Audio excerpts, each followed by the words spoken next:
이번 주 돌아오는 3월 12일이 유대인들이 지키는 불임절입니다. 사실 성경에 기록된 것은 무엇이든지 또 어느 시대에 누구에게든지 교훈이 됩니다. 무엇이든지 전에 기록된 바는 우리의 교훈을 위하여 기록된 것입니다. 우리로 하여금 인내로 또는 성경의 위로로 소망을 가지게 함이니라. 불임절이 가까운 시기에 우리가 불임절의 기원이 담긴 에스더서는 전체를 살핌으로써 우리가 어떤 믿음과 어떤 소망으로 어떤 용기로 살아야 될지 교훈을 얻고자 합니다. 에스더 이야기는 아하수에로 왕 때에 일어난 것입니다. 이 일은 아하수에로 왕 때에 있었던 일이니 아하수에로는 인도로부터 구스까지 127지방을 다스리는 왕이야. 이 아하수에로는 우리가 어느 왕의 이름이라고 생각하기 쉬운데 그것은 이집트의 파라오 그리고 중국의 우리나라의 황제 이런 왕을 부르는 칭호입니다. 우리나라에서도 뭐 신라시대에 보면 마립간 기억나세요? 뭐 이사금 이게 왕의 칭호였죠. 그와 같은 거예요. 그래서 모세 시대에 바로가 있었죠. 근데 솔로몬 시대도 보면 여전히 바로가 나오죠. 이게 같은 바로가 아닌 거죠. 그냥 왕의 칭호일 뿐인 것이라고 하는 겁니다. 그래서 솔로몬과 모세 시대는요, 무려 480년, 500년 차이가 나는데 같은 왕일 수가 없는 것이죠. 그와 같이 성경에 몇 차례 등장하는 이 아하수에로도 실상은 다 같은 왕이 아닙니다. 그동안 아하수에로를 모두 같은 시대에 같은 왕으로 인식해서 가르쳤기 때문에 성경 연대기에 심각한 오류를 가져왔고 이것이 해석의 오류까지 이어졌습니다. 그래서 신학교나 주석 그리고 모든 사전은 이 아하수에로는 페르시아의 크세르크세스 왕으로 추정을 합니다.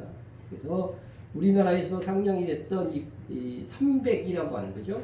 300의 이 영화 속에 이 크세르크세스가 나오는데 이 사람이 에스더의 남편이었던 왕이다 이렇게들 이야기를 합니다. 그러나 아하수에로 이 에스더에 나오는 이 왕은 페르시아의 왕이 아니고 페르시아도 물론 다스렸어요. 메데와 페르시아를 다스리던 메데 왕국의 다리오입니다. 메데 왕국의 다리오. 여러분 이것을 그냥 믿겠습니까? 아니면 설명을 들으시겠습니까? 설명하면 한 30분 걸릴 것 같은데. 그냥 믿어주세요. 나중에 한번 또 따로 말씀드릴 기회가 있을 것입니다. 이 아하수에로는요. 즉위 3년째 되던 해에 메데와 바사의 모든 신하들이 참석하는 잔치를 베풉니다. 며칠 동안 잔치를 베풀었는가? 180일. 180일 동안. 127 그 지방과 또 장수 각 지방의 귀족 지방관이 다 참석했으니까 한꺼번에는 좀 불가능했을 것이다 생각되고 이렇게 여러 날을 잔치한 것으로 보입니다. 그렇게 180일의 잔치가 끝났어요. 그런데 여기서 끝이 아니었습니다. 수도였던 수산성에 일반 백성들을 위한 7일 동안 추가로 또 잔치를 베풀었어요. 마음껏 가서 마시고 또 억지로는 마시게 하지 마라. 아무리 그래도 그렇게 하면서 자유롭게 이 잔치를 베풀었는데 이제 이 잔치도 7일째 마지막입니다. 정말 잔치 중에 잔치가 이제 마지막인데 왕이 이제 중이 나가지고서 왕의 아리따움을 만 백성에게 또 그 신하들에게 좀 자랑하고 싶은 겁니다. 그런가 봐요, 그죠? 아내가 이쁘면 좀 자랑하고 싶은가? 그래서 왕후에게 사람을 보내서 왕후의 간을 탁 쓰고서 제복을 참 아름답게 입고 그렇게 좀 등장하라고 부탁을 하면서 이렇게 그 사람을 보냈습니다. 멋지게 꾸며올 것을 기대한 거죠. 그런데 왕후 와스디라고 하는 이 여자가 왕명을 받고도 나오지 않는 거예요. 거절하는 겁니다. 예? 아니 왕이 명령했는데 왕후가 안 들어주면 어떻게 돼요? 자존심? 완전히 상하는 거죠. 완전히 상하는 거죠. 예? 남자는 뭐라고 그래? 곧 죽어도 자존심. 예? 돈 없어 죽겠는데도 누가 친척이 왔어. 애들이 왔어. 그럼 막 이렇게 돈 주죠. 그죠? 그래갖고 부부싸움 일어나는 집 내가 많이 봤어요. 남자는 곧 죽어도 자존심인데 왕후가 자기 말을 안 따라주네? 그러니까 분노가 불일듯 일어납니다. 예? 그래서 왕은 법을 좀 아는 신하들에게 물어보고 하는 거예요. 이럴 때 왕후를 어떻게 해야 되느냐? 하고 물어봤더니 그 중에 무무간이라고 하는 신하가 말하기를 왕후가 왕이 명령했는데도 안 듣기 시작하면은요, 이 나라의 신하들과 백성들이 역시 똑같이 된다는 거죠. 남편만 무시하고 아내가 막 이런 풍조가 있을 것인지금 왕후는 다시 왕 앞에 나올 수 없는 조서를 내리소서 하고 조언을 합니다. 결국 이렇게 해가지고서요, 와스디는 이 일로 왕후에서 폐위가 된 것입니다. 네? 순간적으로 한번 잘못 판단해가지고. 그래야 후에 이제 왕이 노가 착 가라앉았을 때에 신하들이 제안하기를 전국에서 아리따운 처녀들을 모집하여 와스디를 대신하는 왕후를 뽑읍시다. 그런 겁니다. 그러니까 그 넓은 땅에서 모집을 하니까요. 그 나라의 최고의 여성, 최고의 지덕체를 가진 미스 메데페디시아를 뽑아서 왕으로 삼자고 하는 것입니다. 이렇게 왕후를요, 전국에서 모집하는 것은요, 우리나라에도 있었고 중국에도 있었습니다. 우리나라의 차기 세자빈을 뽑으려고 한다면 전국의 금혼령이 떨어집니다. 전국에서 결혼할 수가 없었어요. 그리고 나서 이에 응하는 부모는 딸과 자신의 사주 그리고 선친의 이력을 적은 처녀단자를 관아에 신고하게 됩니다. 그래서 관아에서는 추려갖고 처자를 이제 왕궁으로 보내면 세 단계의 간택을 통해서 세자빈이 될 수 있었습니다. 우리나라에서는 이 간택에서 떨어지면 시집가기가 어려워갖고요. 딸이 이제 세자빈 뽑을 때가 됐다 그러면요. 딸을 미리 시집 보내는 조혼풍습이 그래서 생겨났다. 그렇게 기록하고 있습니다. 중국은 우리나라보다 훨씬 더 나라가 크다 보니까 스케일이 컸어요. 그래서 그 나라에서는 왕후 간택에 떨어져도 최종 단계에 든 이 처녀들은 인기 만발 여러 곳에서 이렇게 또 청혼이 오는 그런 현상이 있었다. 우리나라와 다른 점을 그렇게 설명하더라고요. 명나라의 황후 간택은 전국 귀족 집안에서 선발된 처자들은 먼저 키와 체격을 살피고 너무 커도 안 되고 너무 작아도 안 되고 먼저 키와 체격을 살피고 머리카락, 피부, 목소리, 치아의 검사를 이 8단계를 거쳐가지고서 2,000명이 걸려진다고 합니다. 손발의 크기도 중요했는데 손과 발이 너무 크거나 두꺼우면은 왕후가 될 수가 없었어요. 아주 외모가 특별히 여자는. 여기까지 합격해야 일단 어디까지 가냐면 궁궐 안으로 들어갈 수 있습니다. 궁 안에는 궁녀가 후보자들의 가슴과 겨드랑이 냄새까지 확인해서 여기에 통과된 300명이 곧바로 궁녀로 올라가게 됩니다. 통과된 이들 중 50명은 한 달 동안 성격과 말투를 잘 관찰하고 황제의 비빈으로 승격이 됩니다. 이제 황제의 어머니 태후가 그 중에서 50명 중에서 3명을 잘 봐서 추려가지고서 선보이면 그제야 이 세 사람이 황제를 아련하게 됩니다. 이 중 황제의 마음에 든 한 명이 뭐가 되겠어요? 왕후가 됩니다. 나머지 2명은 버려지는 것이 아니라 왕비가 되었다고 합니다. 그리고 간택을 받지 못했던 또 최종 선발에 듣지 못했던 사람들도 세력 있는 명성 있는 집안이나 왕부의 대신까지 찾아와서 혼담을 꺼냈다. 우리나라는 옛날부터요. 세자빈으로 천주교가 되던 1등이 아니면 시집가기 힘들었지만 중국은 1등이 아니라도 이렇게 최종 후보자 명단에만 들어도 상당히 인기가 있었다. 우리나라는 옛날부터 1등이 아니면 수치스럽게 생각한 그런 풍조가 조금은 있지 않았는가 이런 역사를 살펴보면서 제가 생각을 했습니다. 아수로 왕의 왕후 간택력이 떨어지자 우리의 주인공 에스더에게도 기회가 왔습니다. 그러니까 이러한 풍습은 전 세계적으로 있었다는 거예요. 왕후에 모집하는 에스더는 모르드게라고 하는 사람에 의해서 키워졌습니다. 전에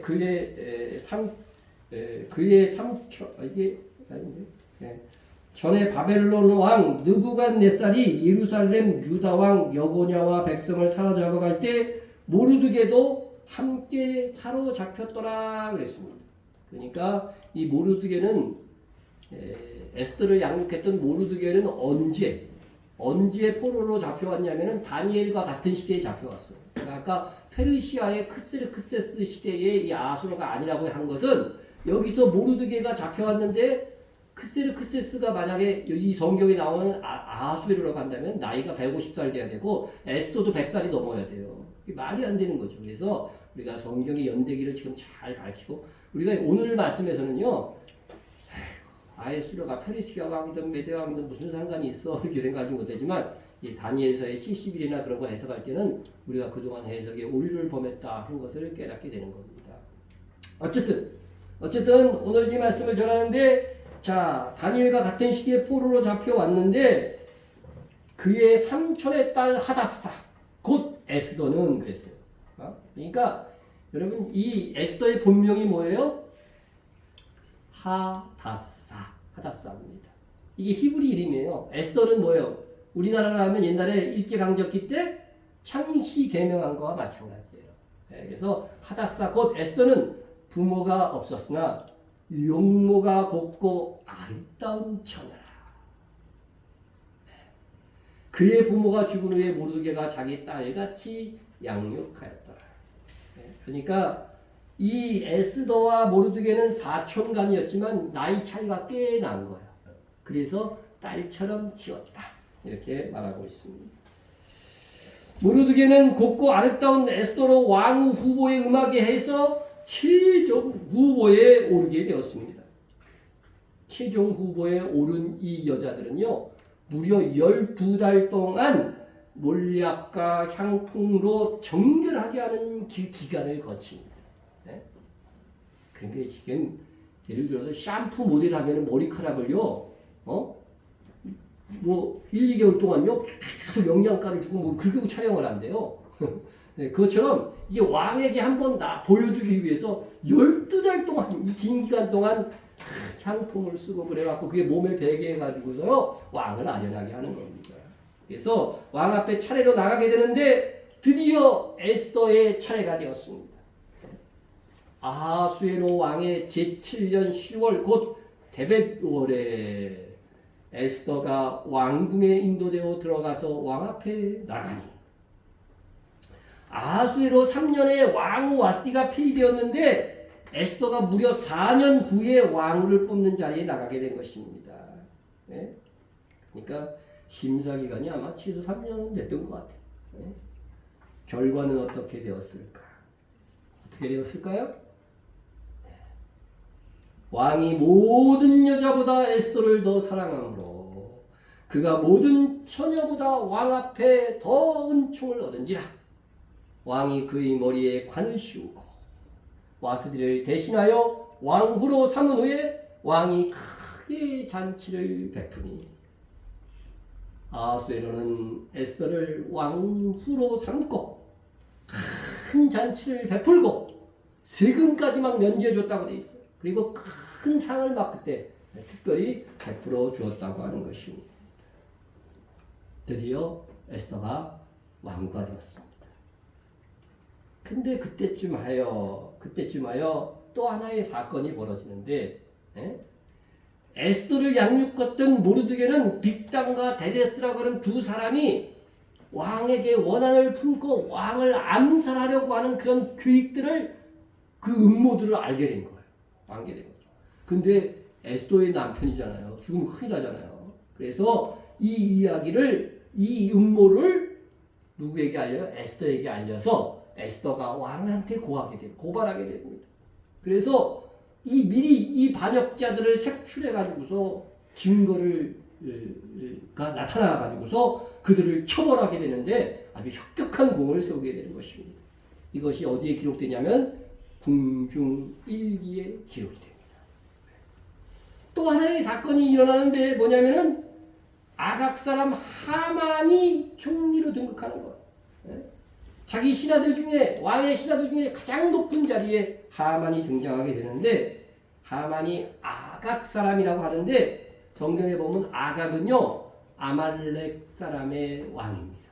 그런데 이게 누구한테 죽냐면요 사무엘에게 죽어요. 우리 성경에 보면 사무엘이 쪼개서 죽였다고 그랬으니까 아무리 비참하게 죽은 것 같아요. 네? 하만은 그 아각 후손 중에 한 사람일 것입니다. 그렇다면 유다인들에게 어떻게 돼요? 적의를 갖고 있겠죠. 자기 조상 때의 그 원한을 갖고 있을 것입니다. 모르드게에게는 이것이 위기가 됩니다. 예? 왕은 대궐문에 있는 왕의 모든 신하들에게 하만이 들락거릴 때 꿇어서 절하라 이렇게 명령을 합니다. 여기서 꿇어서 절하라고 하는 것은요 코가 거의 땅에 달동말동하면서 완벽하게 이렇게 굽혀가지고서 절할 것을 가리키는 것입니다. 그런데 이제 그 문에서 관리하는 이 모르드게가 다른 사람은 다 절하는데 누구만 절 안 해? 모르드게만 절을 안 하는 거예요. 예? 왕이 명령한 건데도 절하지 않는 것입니다. 예? 왜 왕의 명령에도 불구하고 모르드게가 하만에게 꿇어 경배하지 않은 것인지 정확하게 성경에 나와 있지는 않지만 신빙성 있는 추정은 할 수 있습니다. 모르드게가 왕의 명령으로 하만에게 절하지 않자 주위에 있는 그 같은 동료 신하들이 막 충고를 해줍니다. 예? 대궐문에 있는 왕의 신하들이 모르드게에 이르되 너는 어찌하여 왕의 명령을 거역하느냐. 날마다 권하되 모르드게가 듣지 아니하고 자기는 유대인임을 알렸더니. 그러니까 주변에 있는 신하들이 너 하만한테 절해. 그래서 그러면서 자꾸 권하니까 뭐예요? 내가 절하지 않는 이유는 왜? 나는 유다인이기 때문이라는 거예요. 나는 유다인이기 때문이다. 그래서 모르드게가 그 하만에게 무릎을 꿇어 절하지 아니하는 것은 첫째는 하만이 영원히 저주를 받은 아말렉 족속이기 때문입니다. 네? 성경에 보면은 아말렉 족속은 어떻게 돼요? 하나님이 영원히 저주한다고 되어 있죠. 하나님이 저주한 이 아말렉 족속의 후손에게 내가 어떻게 절할 수 있느냐? 네? 그래서요, 실제로 이스라엘에서는요, 부림절 전 안식일, 그죠? 어제죠. 부림절 전 안식일에 신명기 25장 1절에서 7절을 읽도록 되어 있는데 그 첫 구절이 어떻게 시작되냐면요. 네, 다 같이 한번 읽어봅시다. 시작. 자코르 엣 아세로 아사레하 아말렉. 여러분 대단한 말을 한 겁니다. 이게 무슨 뜻이냐면은 아말렉이 네게 행한 일을 기억하라. 모르드게는 하나님이 저주한 족속인 이 아말렉에게 절대로 절할 수 없다고 생각한 겁니다. 자기 신앙의 지조예요. 이것이.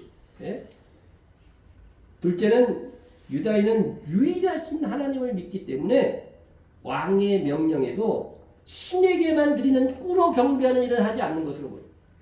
이 정도의 경배는 신에게만 하는 거라는 거죠. 어쨌든 정확한 이유는 모르지만 모르드게가 하만에게 꿇어 경배하지 아니한 것은 하나님을 믿는 유다인으로서 신앙적 기준을 가지고 그렇게 한 것만은 분명해 보입니다. 왜냐하면 모르드게가 하만에게 꿇어 경배하지 않은 이유로서 유일하게 내세운 것이 나는 유다인이기 때문에 할 수 없다. 유다인이기 때문에 할 수 없다고 말했기 때문입니다. 여러분 우리는 신앙적 절개를 지키려 하다가 위기에 빠질 수 있습니다. 그런데 나뿐 아니라 내가 사랑하는 사람들까지 위기에 빠질 수 있습니다. 우리는 그러할지라도 신앙의 절개를 지켜야 합니다. 일제강점기 시절 우리의 주기철 목사님은 신사참배를 우상숭배로 여겨서 거절하다가 자신만 고초를 당하는 것이 아니고 가족까지 피해를 주고 나중에는 교회의 문을 닫아야만 했습니다. 그래도 절개 있는 신앙을 가져야만 하는 것입니다. 하나님은 그것을 기뻐하십니다. 귀신은 사람들의 약한 고리를 파고듭니다. 대부분 무당이 된 사람들의 핑계를 들어보면 내가 신내림 받지 않으면 우리 가족, 우리 형제, 우리 자식이 이 신내림이 내려갈 거기 때문에 내가 희생하는 마음으로 무당이 된노라. 무당된 사람은 절반 이상은 그렇게 얘기할걸요. 네? 들어보면 가족을 생각하는 굉장히 희생적이고 착한 사람 같지만 그렇지가 않습니다. 정말 가족과 자식을 위한 길은 자기 대해서 죽기를 각오하고 이 신내림을 끊어버려야만 하는 거죠. 네? 그래서 다 같이 싸우는 겁니다. 네? 귀신과 싸워 이기는 유일한 방법은 뭐예요? 예수를 믿는 길입니다. 그래서 예수를 믿어 승리한 사람들의 간증들이 있지 않습니까? 많은 독재자들이 저항하는 사람들을 어떻게 그들의 가족에게 압력을 넣어가지고서 회유해요. 네? 다 이게 사탄적인 방법인 거죠. 우리는 혹 믿음의 압박이 있을 때 어떤 이유로도 우리는 굴복할 수가 없습니다. 범블란트 목사님이라는 분이 루마니아의 이 공산치하에서 고문을 받을 때 다 견디어냈는지 딱 한 가지 고문에서 쓰러졌다는 거예요. 그것은 자기 눈앞에 자기 아들을 대동해 놓고 그 아들을 막 고문하는 겁니다. 그래서 마음이 약해지려고 하는 순간에 네? 그리스도를 부인하려고 하는 말을 하려는 순간에 그 아들이 외쳤다고 합니다. 아버지, 내가 하늘에서 상 받을 기회를 박탈하지 마세요.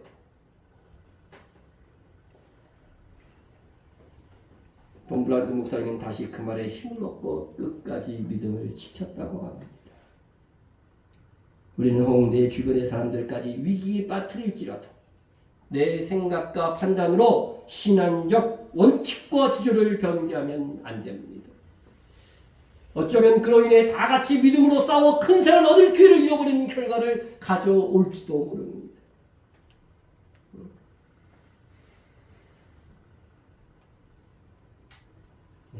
하만이 모르드게만 자기에게 절하지 않는다는 소식을 듣고서는 아주 진노합니다. 그리하여 모르드게뿐만 아니라 모르드게가 속한 민족까지 멸하고자 계획을 수립합니다. 왜냐하면 유다인인 것을 알렸으니까. 유다인은 또 자기 조상의 적이니까. 이리하여 유대인들은 대위기 상황에 들어가게 됩니다. 하만이 아하수르 왕에게 유다인들을 멸하기 위해서 이제 전략을 꾸며서 왕에게 나가서 이렇게 말합니다. 한 민족이 왕의 나라 각 지방 백성 중에 흩어져 거하는데 유대인들이죠. 그 법률이 만민의 것과 달라서 왕의 법률을 지키지 아니하오니 용납하는 것이 왕에게 무익하니이다. 하만이 왕에게 한 민족이 그 법이요 다른 민족들과 달라서 왕의 명령조차 순종하지 않는다는 것입니다. 이거 사실입니까? 부분적으로 사실이죠. 사실이죠. 다니엘서도 보면은요 같은 시기에 모르드게와 같은 시대를 사는 다니엘서도 보면 다니엘과 다니엘의 세 친구는 왕의 명령이라도요 신앙의 절개를 지키고자 거절하고 죽음을 불사한 이야기들이 기록되어져 있습니다.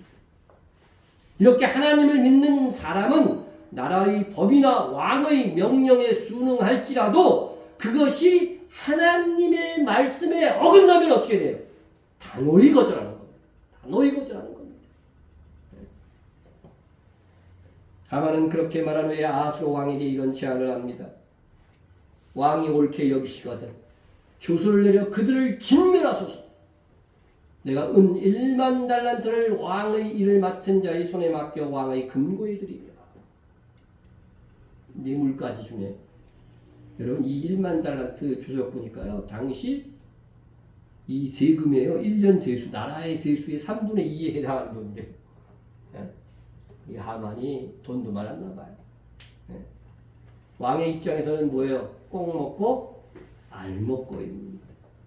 왕의 명령조차 순행하지 않는 민족을 없애고 그에게 돈까지 챙길 수 있으니 말입니다. 결국 왕은 정권을 하만에게 주고 유다인들을 약탈하고 약탈한 재물까지 하만의 소유가 되도록 허락합니다. 하만은 유대인을 멸하는 날을 부르라고 하는 제비뽑기를 하여 택일을 하였습니다. 여러분 이 부르라고 하는 것은 뭐냐면요. 부르에서 부림절이 온 건데 이 부르라고 하는 것은 조약돌이에요. 조약돌. 예? 조그만 조약돌이고 거기를 가지고서 이제 뭐를 하면 제비뽑기 하죠. 제비뽑기 추첨. 예? 우리나라 주사기나 그런 비슷한 겁니다. 예? 그래서 유다인을 멸하라는 왕의 조소를 내리기 위해서 이제 날짜를 쫙 정했는데 그것이 12월 13일로 정한 겁니다. 그래서 그것을 이제 선포하기 위하여 니산월 13일에 서기관들을 소집합니다. 첫째 날 13일에 왕의 서기관이 소집되어 니산월 곧 1월 13일에 서기관을 소집하여 조서를 쓰게 했으니까 니산월 1월 14일부터는 전국 방방 곳곳에 유대인을 멸하는 소식이 전파되었을 것입니다. 그런데 니산월 1월 14일이 무슨 날인지 아십니까? 6월절. 이스라엘이 애굽에서 나와 해방을 맛볼 수 있었던 최고의 절기 6월절에 유대인들은 역으로 그들의 진멸 소식을 듣게 된 것입니다. 조서의 내용은 이것입니다. 12째 달 곧 아달월 13일 하루 동안에 모든 유다인을 젊은이, 늙은이, 어린이, 여인들을 막론하여 죽이고 도륙하고 진멸하고 또 그 재산을 탈취한다. 아달월 12월 13일에 이제 유다인들은 어린 아기까지 다 죽는 거예요. 여자들이고 뭐 봐주는 거 없습니다. 그리고 재산까지 탈취당하는 것입니다. 무시무시한 유다인에게는 절망적인 왕의 조서였습니다. 이 기회를 통해서 재산을 늘리려고 하는 사람들도 많을 것이고 앞으로 이거 어떻게 할 것입니까? 그나마 아직 희망이 있었던 것은 유다인을 진멸하라는 이 추첨에서 뽑은 이 날짜가 무슨 날이에요? 아직까지 11개월이나 남았다는 거죠. 왕의 조서가 각 지방에 이름에 모르드게뿐만 아니라 온 유다인들이 난리가 났습니다. 왕의 명령과 조서가 각 지방에 이름에 유다인이 크게 애통하여 금식하며 울며 부르짖고 굵은 베옷을 입고 재에 누운 자가 무수하다. 그래도 유대인들은 멸절의 위기 속에서 절망하긴 했지만 그 절망을 하나님 앞에서 한 거예요. 하나님 앞에서 울면서 금식하고 재에 앉아서 말이죠. 굵은 슬픔과 회개에 오신 굵은 베옷 그것을 입었습니다. 하나님께 자신들의 문제를 해결해 달라고 기도한 것입니다. 우리가 살아오는 동안 절망할 만한 일들이 최소한 한두 번은 있었을 것입니다. 어떤 사람은 날마다 절망한다고 합니다. 그건 좀 심하고 그때 내가 그리스도인일진데 절망만 하지 않았을 것이고 그 문제를 하나님께 가지고 나와 울부짖었을 것입니다. 너무 기가 막혀 그냥 하나님 앞에서 제대로 된 기도도 못하고 그저 신음소리만 냈던 분들도 있었을 것입니다. 그 결과 우리의 작은 신음에도 응답하시는 하나님께서 어떻게 기적적으로 힘을 주셔서 여기까지 온 것입니다. 그래서 예수 믿는 것은 받은 증거 많도다 찬송할 수 있는 겁니다. 정말 힘들 때는요. 기도하는 것조차 힘겨울 때가 있습니다. 그럴 때는 하나님 앞에 엎드려 가지고서요. 울거나 신음소리만 내도 됩니다. 그러나 여러분에게 그런 정도의 일은 평생에 없기를 원합니다. 유대인들은 이제 전멸위기에 속했습니다. 이에 모르드게는 사람을 시켜 조소의 초본을 왕후인 에스더에게 전하고 왕에게 나가서 이제 우리 민족을 위해서 네가 간절히 구하라 이렇게 요구하게 됩니다. 그러자 에스더에게 소식이 오기를 왕의 신하들과 왕의 각 지방 백성이 다 알거니와 남녀를 막론하고 부름을 받지 아니하고 안뜰에 들어가서 왕에게 나가면 오직 죽이는 법이요. 뭐 왕비고 남자고 신하고 다 마찬가지. 왕이 부르지 않는데 왕 앞에 나가면요 그냥 죽인다는 거죠.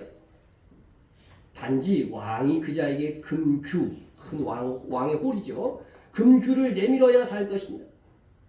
이제 내가 부름을 입어 왕에게 나가지 못한 지가 이미 30일이라 하라. 이때는 에스더가 왕후가 된 지 4년 3개월이 되었을 때쯤인데 왕이 30일 동안 부르지 않았다고 합니다. 예? 그런데 왕이라도 왕이 부르지 않을 때 나아가면은요 죽이는 것이 나라의 법이고 왕이 금규를 내밀어 살아남게 되어 있었습니다. 에스더는 이런 상황에서 왕에게 민족을 위해 간절히 구할 기회가 없다고 넌지시 말한 겁니다. 그러자 모르드게는 다시 에스더에게 사람을 시켜서 소식을 전합니다. 내가 왕후의 자리를 얻은 것이 이때를 위함이 아닌지 누가 알겠느냐. 이 말이 에스더의 마음에 자극이 되었습니다. 처음에 에스더의 입장은 현재 상황에서는 왕 앞에 나갈 수 있는 그런 방법이 없다고 말한 것입니다.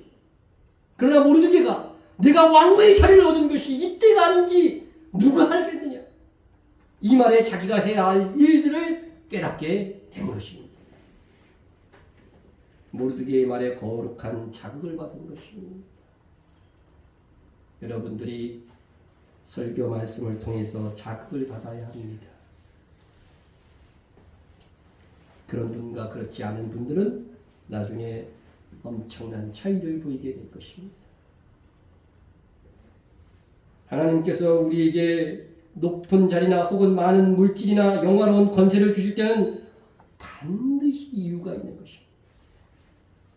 그것은 하나님께서 정하신 때에 결정적으로 쓰고자 하는 목적이 계신 것입니다. 만일 많은 물질을 가지고 자기만 누리다가 살다 죽었다면 그는 반드시 하나님께 엄벌을 받을 것입니다. 하나님께서 일용할 양식 이상 것을 주실 때는 그것을 하나님의 나라를 위해서 사용하라는 뜻이 담겨져 있다고 하는 것을 알아야 합니다. 혹 얼굴이 남들보다 유난히 예쁩니까? 잘생기셨습니까?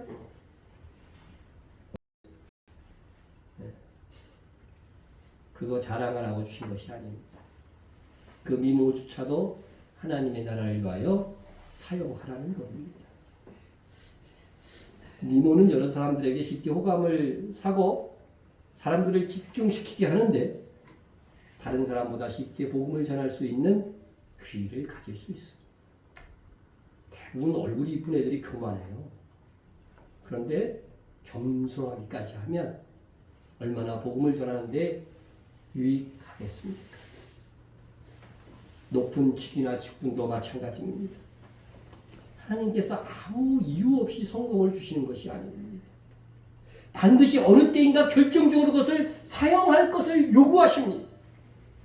반대로요, 우리의 약점도 하나님이 그냥 주신 것이 아닙니다. 제자들이 물었죠, 예수님께. 이 맹인은 누구의 죄 때문에 이렇게 맹인이 된 거냐고. 그랬더니 바로 지금 하나님의 영광을 나타나기 위해서 이 결정적인 한순간을 위해서 그동안 맹인으로 있었던 것이다. 말씀해 주셨습니다. 그러니까 우리의 장단점 모두가요. 하나님의 영광을 위하여서 결정적인 데 쓰임을 받기 위해서 모두 주신 환경과 여건이에요.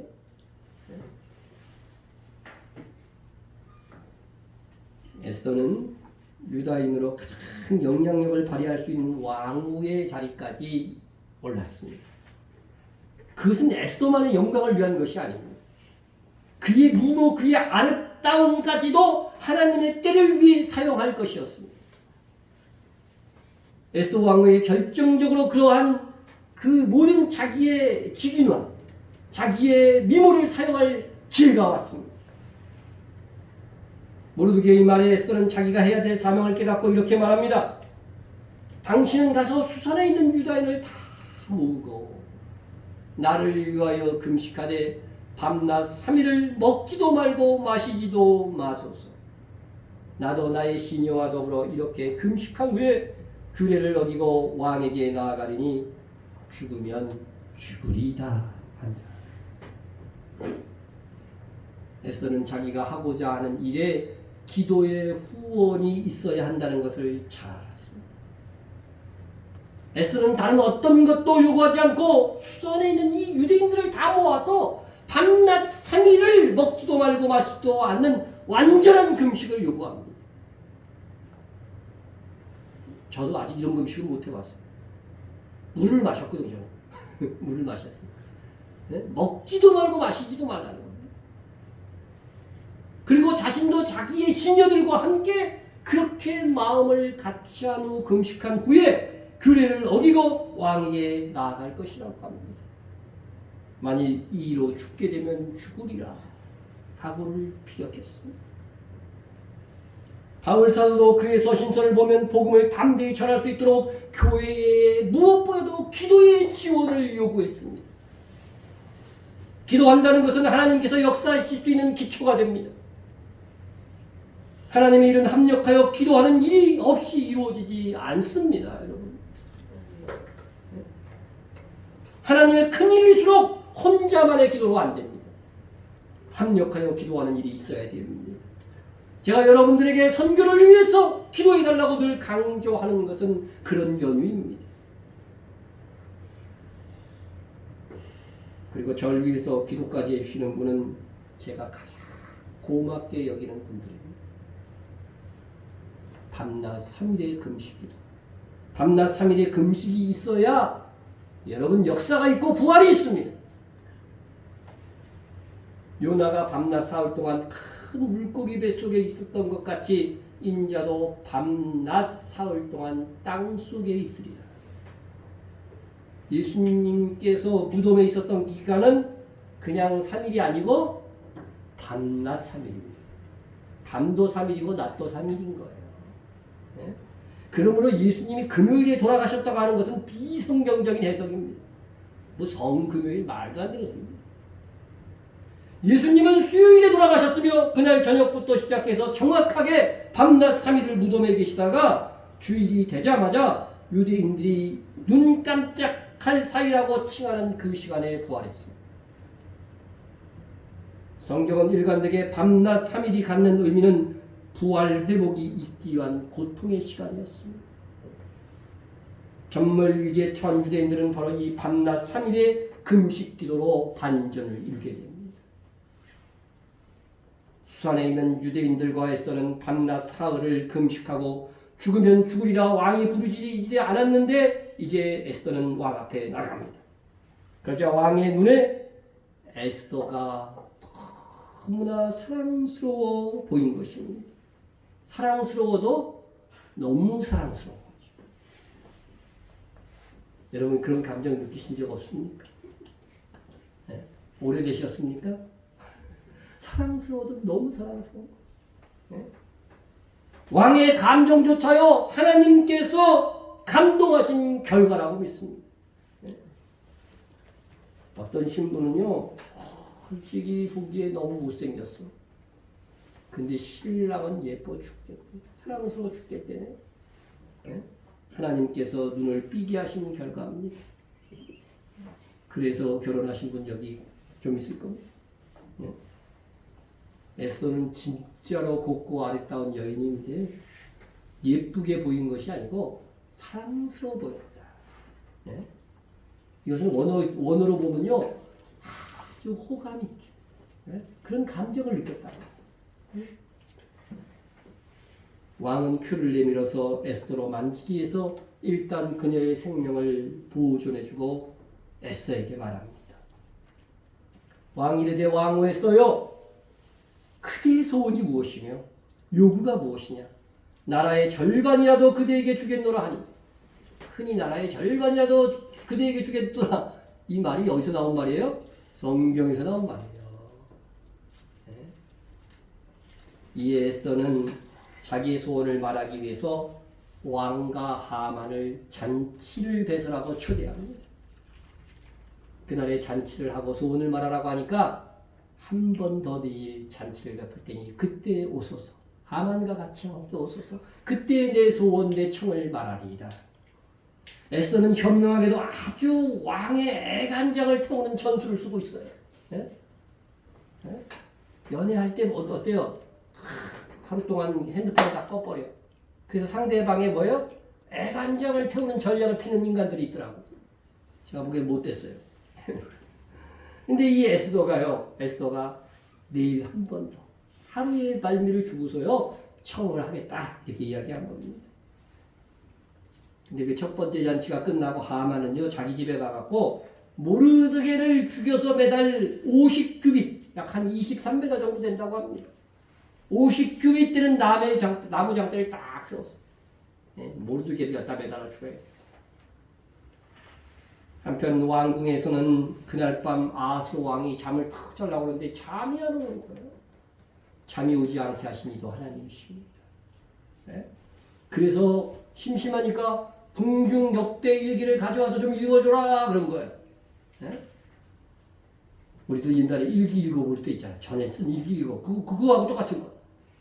그런데 마침 모르드게가 왕에 대한 암살 계획을 고발했다고 하는 그 내용을 읽게 된 것입니다. 하나님이 역사하신 거죠. 네? 그러자 왕은 자신의 암살을 고발한 모르드게에게 어떤 보상을 하였느냐 이렇게 묻습니다. 그랬더니 측근 신하들이 아무것도 베풀지 않았습니다. 네.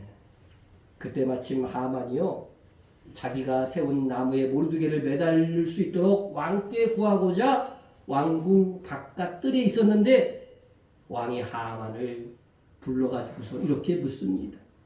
네? 왕이 존귀하게 하기를 원하는 사람에게 어떻게 하여야 하겠느냐. 네? 하만은 이 지금 누구를 존귀하게 하려는 거예요? 모르드게를 존귀하게 하려고 암살 계획을 고발하. 그런데 하만은 착각을 하고 자기인 줄 알고 그 사람이 자기를 존귀하게 하려는 사람인 줄 착각하고서 이렇게 대답합니다. 왕께서 사람을 존귀하게 하시려면 왕께서 입으시는 왕복과 왕께서 타시는 말과 머리에 쓰신 왕관을 가져가라.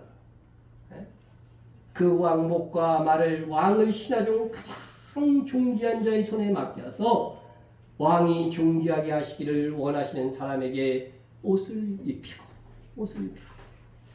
말에 태워서 성중 거리로 다니면서 그 앞에서 반포하여 이르기를 왕이 존귀하게 하기를 원하는 사람에게는 이같이 할 것이라 하고 외치라고 하는 겁니다. 하만은 결국 자신이 이 존귀의 자리를 차지할 줄 알고 이 제안을 했지만 왕은 모르드게를 염두에 두었습니다. 결국 하만은 모르드게를 왕의 말에 태워서 왕복을 자신의 손으로 입히고서 성중 거리로 다니면서 자신의 입으로 모르드게를 존귀한 자라고 선포하는 꼴이 되고 말았습니다. 모르드게를 장대에 매달려고 했다가 모르드게를 존귀하게 하는 일에 자기가 선봉이 되고 만 것입니다. 그 일이 끝나기가 바쁘게 이제 하만은 불안한 마음으로 에스더가 베푼 두 번째 잔치에 참여하게 됩니다.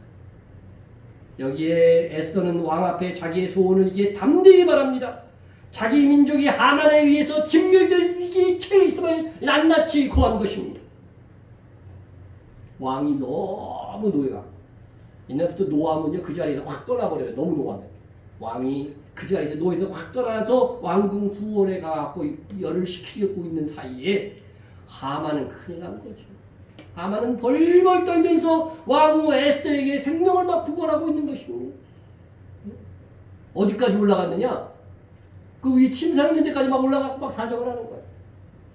다시 잔치자로 돌아온 왕이 보니까 하만이 에스더가 있던 침상 위에 엎드려져 있으니까 화가 나서 저가 궁중 내 앞에서 왕후를 강간까지 하려고 하는가 하면서 소리를 지릅니다. 그러자 옆에 있던 무리가 얼른 하만의 얼굴을 확 감쌉니다. 그때 왕을 모신 내시 중에 하나가 하만이 왕을 위하여 충성된 말로 고발한 모르드게를 달고자 하만이 그 집에 무려 50규빗 되는 나무 장대를 준비하였는데 그 나무가 아직도 하만의 집에 있습니다 하고 고발을 한 것입니다. 그러자 왕이 노하여 명령합니다. 하만을 그 나무에 달라. 결국 하만은 모르드게를 달아 죽이려고 한 나무 장대에 자신이 달려 죽었습니다. 그리고 왕은 하만의 집을 에스더에게 줬고요. 그리고 그것을 모르드게로 하여금 관리하게 한 겁니다. 이후 에스더는 다시 한번 왕이 부르지도 않았는데 또 나갑니다. 하만의 계략으로 12월 13일 유다인을 진멸하고 그 재산을 빼앗으라는 조서를 철회해 달라고 요청하기 위하여였습니다. 그러자 왕은 자기 반지를 내어주면서 유다인들이 원하는 대로 조서를 다시 써가지고서 보내라고 허락을 합니다.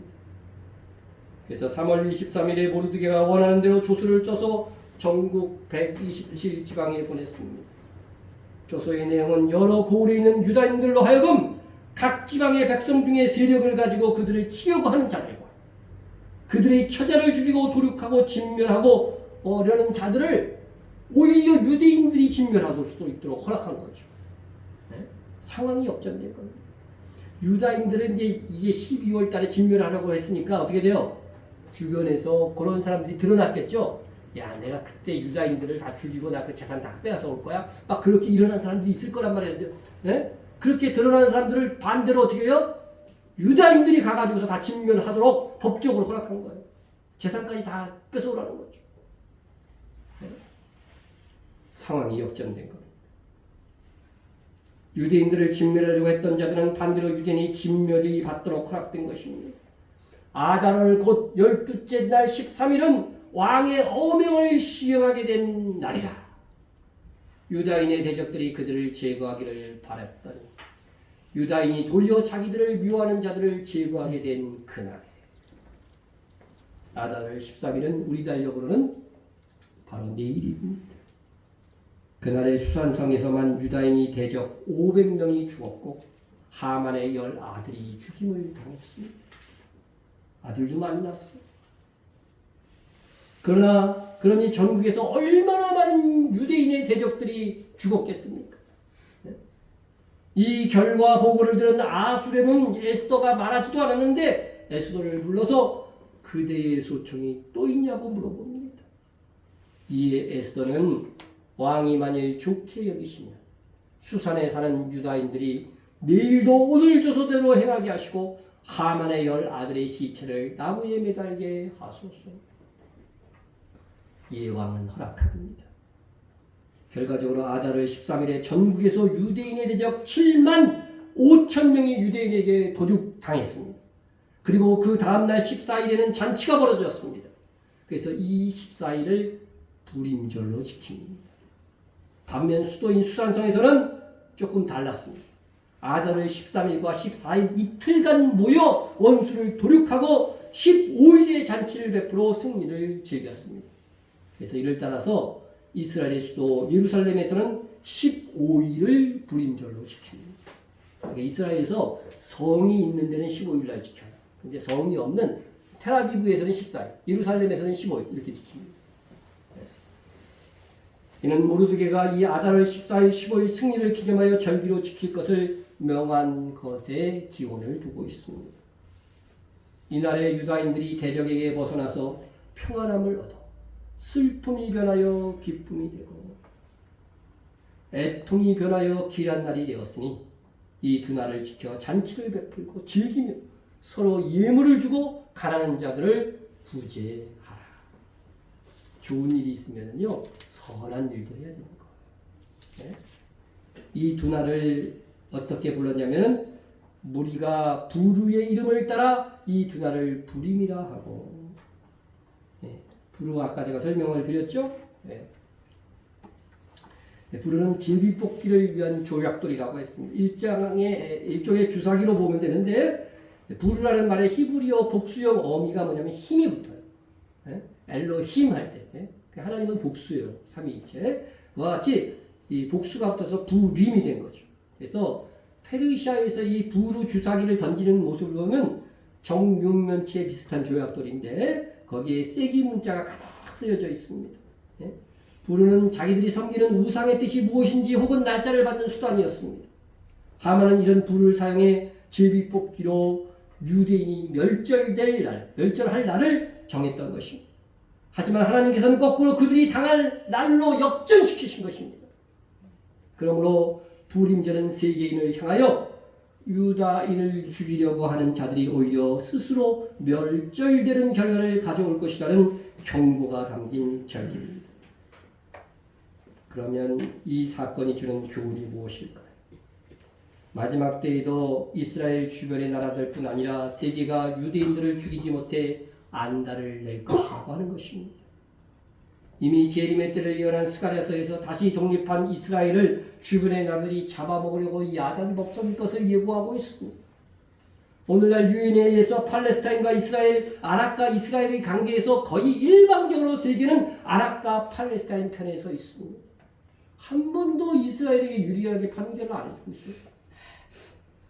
미국이 아니었다면 이미 이스라엘은 만신창이가 되었을 가능성이 높습니다. 반면 이스라엘을 선대한다면 하나님께서는 복 주시는 개인과 교회와 나라가 될 것이라 하셨습니다. 발람이 하나님의 영의 강권하심에 의해 저항하지 못하고 이스라엘에 대하여 예언하기를 너를 축복하는 자마다 복을 받을 것이요 너를 저주하는 자마다 저주를 받을지어다. 여러분 하나님의 말씀을 그대로 믿습니까? 이스라엘 축복하면요 복 받는데 이스라엘 축복합시다. 그러면 복을 받게 될 것이요. 축복이란 복을 빌어주다는 뜻이 아니에요. 어려운 일이 아닙니다. 하지만 거기에 더 나아가서 그들이 복을 받게 하기 위해서 그들을 위해 기도할 뿐만 아니라 아직까지 그리스도를 모르는 유대인들에게 복음을 전하는 일입니다. 진짜 복은 예수를 믿고 구원을 얻는 것이니까. 우리 교회가 그 일에 특히 많이 복을 받기 시작했고 더욱 복을 받을 것입니다. 그 결과를 여러분이 보게 될 것입니다. 하나님께서도 약속하셨습니다. 아브라함에게 약속하신 거죠. 너를 축복하는 자에게 내가 복을 내리고 너를 저주하는 자에게는 내가 저주하리니 땅의 모든 족속이 너로 말미암아 복을 얻을 것이다 하신지라. 땅의 모든 족속과 아브라함은 구분되어져 있습니다. 그렇다면 아브라함은 아브라함의 후손을 말할 것이고 성경은 땅의 모든 족속은 아브라함의 후손을 축복함으로 복을 받게 될 것이라고 말씀하고 있습니다. 이는 이방인이 복받는 원리를 성경이 가르쳐주고 있는 것입니다.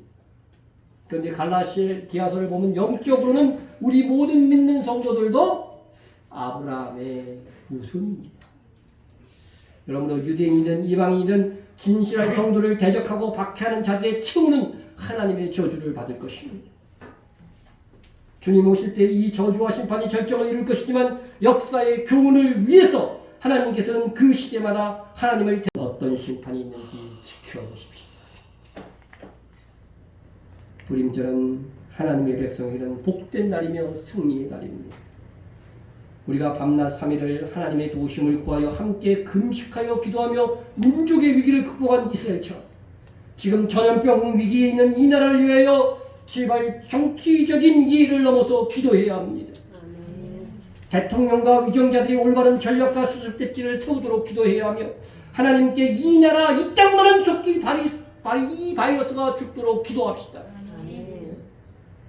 하나님의 은혜와 긍휼만이 우리의 살 길입니다. 부림절을 기하여 하나님께서 이 일에 적어도 변곡점을 만들어 주시기를 구합시다.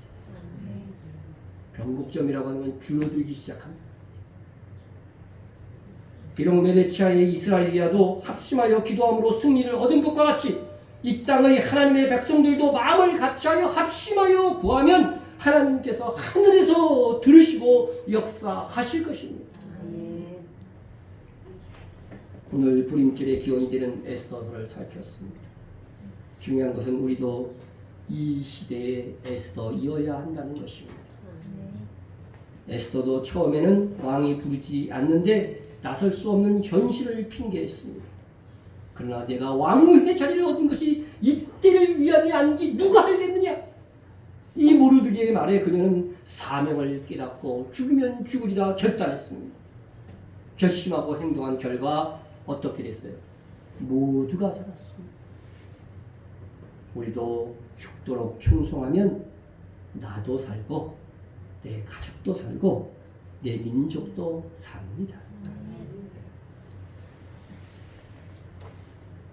무슨 꽃인지 아세요? 에스더 꽃입니다. 에스더 꽃. 아름답습니까? 은메아 꽃이라고도 하는데 이스라엘에서는 이 꽃을 하다사라고 불러요. 에스더의 본명이죠. 아름답습니다. 우리의 신앙이 하나님 보시기에 순전하고 아름다운 에스더 꽃과 같았으면 참 좋겠습니다. 통성으로 기도하겠습니다. 그리스도와 성도를 대적하는 자들을 심판하시고 우리를 보호하여 주옵소서. 우리가 심판도 구해야 됩니다. 죽으면 죽으리라의 믿음으로 헌신하며 살게 하소서 기도해 주시고요. 이스라엘의 회복과 선교 사역을 위해서 밖에 속에 있는 성도들을 위해서 기도해 주시고 특별히 나라를 위해서 기도해 주시기 바랍니다. 코로나19에 우리가 잘 대처하고 하나님의 은혜로 이 균들이 서서히 이제 죽어갈 수 있도록 기도해 주시고 교회와 목회자와 성도 간의 중보를 위해서 기도하겠습니다. 충성으로 기도합니다. 사랑의 하나님 아버지 감사합니다. 주를 대적하고 하나님을 대적하고 성도를 대적하는 많은 세력들이 있고 안티 크리스찬들까지 있습니다. 아버지 그들을 심판하여 주옵소서. 아버지 하나님의 복음의 국가 하나님의 백성이 많은 국가들을 아버지 하나님의 적하고 안성정된 나라를 심판하여 주옵소서. 우리는 보호하여 주시옵소서. 죽으면 죽으리라는 믿음으로 헌신하며 살아가는 죽으면 죽으리라는 믿음으로 아버지 하나님이여 정말 이 세상을 이기고 승리할 수 있는 성도된 시간을 이스라엘을 위해서 아버지 이스라엘을 축복합니다. 그 땅 위에 구름이 전파되어 주게 하시고 그 땅 위에 예수 그리스도가 오셔서 완전한 회복을 이끌어 주옵소서.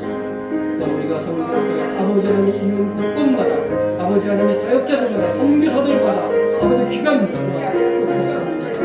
공을 수고하고 아름다운 자신들을 얻게 하여 주옵소서. 세계 곳곳에 밖에 속에 있는 성도들을 위해서 기도합니다. 저 북한 땅에 있는 성도들을 위해서 기도합니다. 하나님 함께 하여 주시고 국민들을 위하여 주시고 아버지 나라를 위해서 기도합니다. 이거를 불쌍히 여겨주시옵소서. 긍휼히 여겨주시옵소서. 위정자들이 정신을 차리고 근시하여 아버지 하나님 이들을 함께 극복해 가게 하시고 국민의 마음도 붙잡아 주시옵소서. 한 마음으로 이들을 극복할 수 있는 민족이 되어지게 하여 주시기를 간절히 아버지에게 살펴주시옵소서. 복 주시옵소서. 국민에게 승리에게 하나님께서 복 주셔서 더 크게 하나님의 일을 감당할 수 있는 일이 깨어있는 목회자 깨어있는 성도를 지게 하여 주시옵소서. 깨어있는 목회자가 되어주셔서 우리 다 함께 하나님의 나라를 위하여 친구되게 하여 주시옵소서. 아버지 우리 아버지 하나님의 성도들 연약한 성도들 아버지 하나님의 코로나 때문에 나오지 못한 성도들이 있습니다. 불쌍히 여겨주시고 강한 믿음 견고한 믿음 주시옵소서.